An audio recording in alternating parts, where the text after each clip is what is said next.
Put a little bit of the rub, nigga, I gotta be safe. Let's get to sports talk. It was last night, and this kid Nick Bosa was he was a terror last night. He was sensational. Had a couple of sacks, a forced fumble, a fumble recovery. He was all over Baker Mayfield all night long, and everybody followed suit. Their defense, they've got speed, they've got athleticism. I think they've got the proper level of leadership by a guy like Richard Sherman, who was basically telling them, you know what, you rush, we cover. That's what you do. You rush, we cover. That's what he was saying to them because he was mic'd during the game. I liked what he said about the media, but I'm here to tell Richard Sherman, that's my man right there, got love for him. He can include me in that mix because I'll be damned if I didn't doubt the 49ers. And guess what? I'm still gonna doubt them. I'm still gonna doubt them because guess what? You beat up on Cleveland yesterday, and Cleveland, with the exception of their performance against the Ravens a week earlier, have been suspect all season long. So we shall see. I'll give the 49ers props where it's due, but just because you off to a 4-0 start, which was not predicted, there's still 3/4 of the season to go. So it's all fun. I ain't taking no offense to it. I mean, he wasn't talking about me. He was talking about a lot of other people, but he can include me in that mix. Unlike most people, I'm going to take it. I'm going to sit up there and I'm going to look at Richard Sherman all year long, and I'll be like, we watching you 4-0 now. Let's see what you do as the season progresses, and when he's right, I'm going to give it up to him, but I'm going to wait until the absolute end to give it up to him because he has asked us to hold on to opposition. Don't be phony about it. Keep the same intensity. Don't lose the intensity. I don't got no fur coats on, guys, but y'all know who I'm imitating here. Keep the same intensity. Please don't lose the intensity. Keep the same intensity. Richard Sherman, that's what I'm going to do. I had questions about y'all. I didn't think y'all were going to be better than the Rams. I didn't think you were going to be better than Seattle, and I'm going to hold on to that all. That's why you don't doubt a team. When you have full strength, it make your team much better. Bosa is healthy, right along with that good defense. And they showcased it last night. What they could do on the defensive ball, they could get back to their offense. And now their offense is a good offense because they got Jimmy G back at the helm. And you said their offenses ran because they got him back. Once you fully healthy, look what happened. The team can play better. Now you have your starting quarterback back. Now the offense can be run right. Now, they start out good so far, 4-0. Look what this team could do when you had Jimmy Garoppolo at your quarterback. And look how it run through him. And he's shown why he's got that money so far. He's a good quarterback. He can run that system very well. When you have a fully healthy team, look what it can do. You can have a good season so far. And look where they at now. Top of the division. Because now they have full strength. And now look where they going. Now they just going now. Season long until I have no choice but to think otherwise. But I still can do that and say I was pretty damn impressed with what I saw on Monday night. Man, I've been thinking a lot about Kyle Shanahan, and I've been thinking about him watching the Falcons too. Because the Falcons were never, what were they known for? Defense? No. But that offense was so dynamic that they made it to the Super Bowl. Really, they should have won the Super Bowl.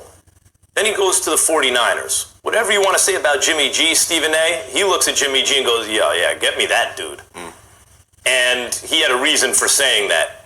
And his offense, like, the Browns couldn't do anything with the Niners' run game.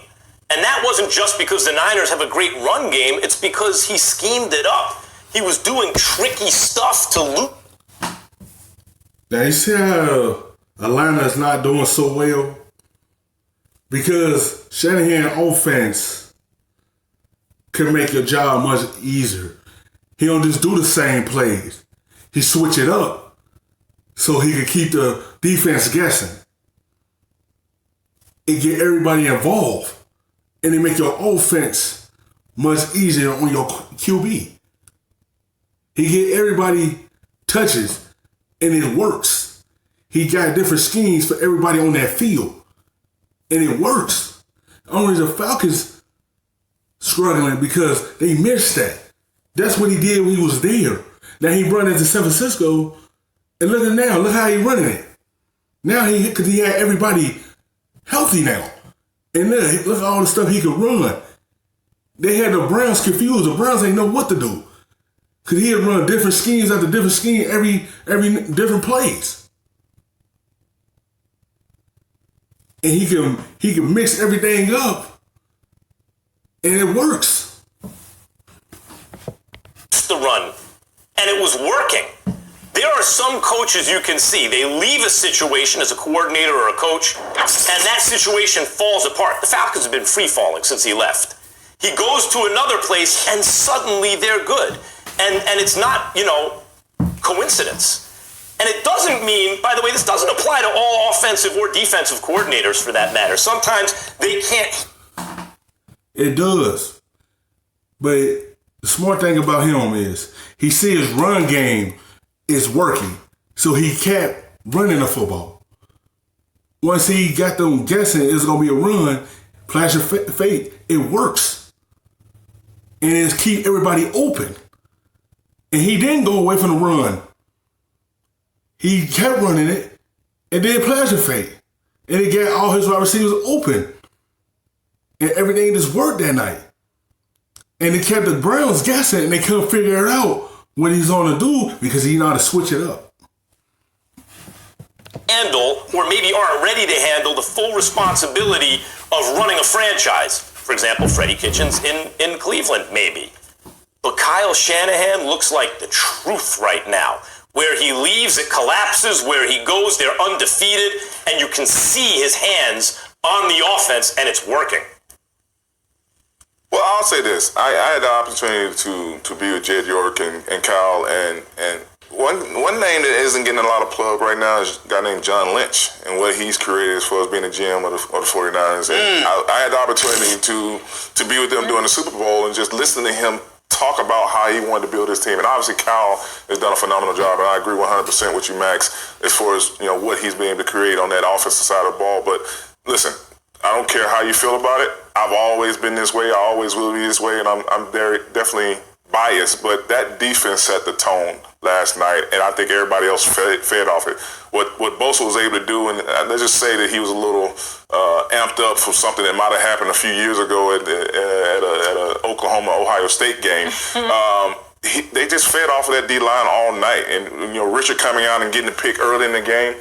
The tone was set, and I don't think Cleveland had an answer for that. You can call it, coaching. You can call it whatever you want to be calling it. But at the end of the day, we're all professionals, and last night they got punched in the mouth, and to quote my favorite boxer of all time, Mike Tyson, they had no answers for it after they got hit in the mouth. And props to the run game as well. Matt Breida, Tevin Coleman, they did a sensational job pounding the rock. 22.3 miles an hour. Yeah. The one thing I like to point out, and it's hard for me, Justin. Help me out here. On one hand, I want to defend Baker Mayfield from the standpoint that he's out there running for his life half the time because the offensive line of the Cleveland Browns has clearly been a question mark all season long thus far. But the flip side to it is that even though he could move guys, he ain't the most mobile dude out of the pocket. He can be had. And when you've got the kind of speed that San Francisco appears to have on that defensive side of the football, you could tell they knew they could get at this dude. They could contain him in the pocket. His ball security is a huge question mark as well. Not only that, because he's miniature to some degree, he was throwing over taller defensive linemen coming in his direction, and he wasn't finding the seams and the gaps with which to throw the football through. He was trying to throw over some of those guys. So I'm looking at it from that perspective, and I'm at a struggle, Justin. Do I blame Baker for that? Or do I blame the offensive line? I think it goes hand in hand. I think, when you have an O-line that might be doing some things as far as struggling to protect the quarterback, first thing you have to do from whoever's calling the play call is just put them in situations that makes them look better. You got to try to establish the run. You got to do play action. You keep the tight end in. You switch. Yeah, that's another reason. Why will you go away from the run? You got in there Chubbs. Why would you not run the football like you did in Baltimore? You went away from it and put it all on Baker's shoulders. You don't do that. You try to establish the run game and have everybody come up in the box and then open up everything to throw the football. He didn't utilize Chubbs like he did in the Baltimore game. That's why I say Kyle Shanahan, he see his run game was working. And it worked. And it brought everybody in the box. And now your plan can work and free up your wide receivers and be open to catch the football. Freddie Kitchens ain't do that with Baker. He just kept throwing it. Nick Chubb had a good game in Baltimore. You should have kept doing that. When you one dimension, it's going to bite you. And it did. And they only scored 3 points. That's why they got blown out. He should have kept running with Nick Chubbs. But he didn't. He went away from it. You ride the hot hand. And he didn't. He went back to what he was doing before. Throwing the football a lot. And knowing he got a good running back in the backfield. Kyle Shanahan know he got 2 good running backs in the backfield. And they was working that night. It was just running all over the field. And he said it was working. He didn't go away from it. He mixed it. Run a lot. And all the linebackers and everybody would come up in the box. And now it free up the wide receivers to be open. And he created that. Freddie Kitchens ain't do that for his quarterback. He didn't run. He just kept doing it. And they know you just one dimension and they took advantage of it. You take the pressure off of your quarterback. To slow down the pass rush, do a quick pass, or do a fake, and get a run at the middle. To take the pressure off on you. When a defense see that you one dimension, you playing right in their hands, and that's why Baker and the offensive line got tore up. They seen you was one dimension, and they took advantage of it, and they was just sacking him all night. What side that center's going or what side you sliding the line to. I would have been sliding to a number 97 all night. I can tell you that much. So you gotta take what you have from a talent standpoint and make your team look better. I just don't think that they were able to do that last night. And you're right, he is shorter in stature. And whenever we played against quarterbacks that were short in stature, even when we couldn't get to him, we got our hands up and we had a phrase, man, make them throw through the forest. And sometimes that gives you that extra second where they might have had a window to throw. They gotta wait a second here, and then you got somebody else get to the quarterback from the other side of the football. As a defensive monster, I mean, it was pretty clear on those Giants teams. They had so many guys in the front 7, really, who were interchangeable. Sure. But it's hard to tell for the fans sometimes who's really the guy. I remember when they suddenly guaranteed you 35, and I said, oh, okay, Justin Tuck is really, really good. A lot of good guys, you and everything, but Justin Tuck is really, really good. Thanks for watching ESPN on YouTube. For more sports highlights and analysis,